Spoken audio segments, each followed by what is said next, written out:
for today's video ay i-share ko sa inyo ang seat plan at ticket prices ng Demon Slayer Kimetsu no Yaiba in concert na magaganap po sa October 11 and 12 sa The Theater at Soler.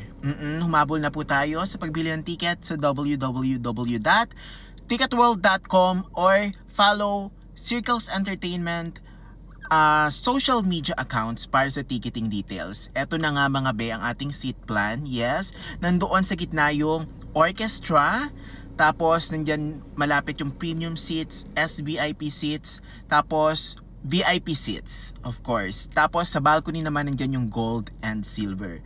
Ticket prices are ranging from 3,800 pesos to 7,800 pesos.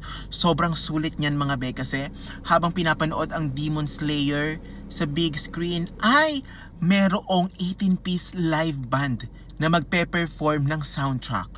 Diba? As in live na live. Nako, sinasabi ko sa inyo.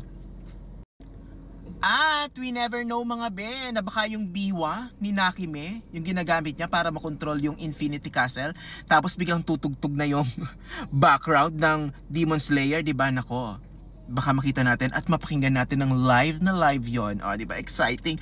Tapos biglang doon talaga si Nakime. Huy, dilulo na yon. Pero exciting, diba? Bongga yan. Kaya naman, buy your tickets now.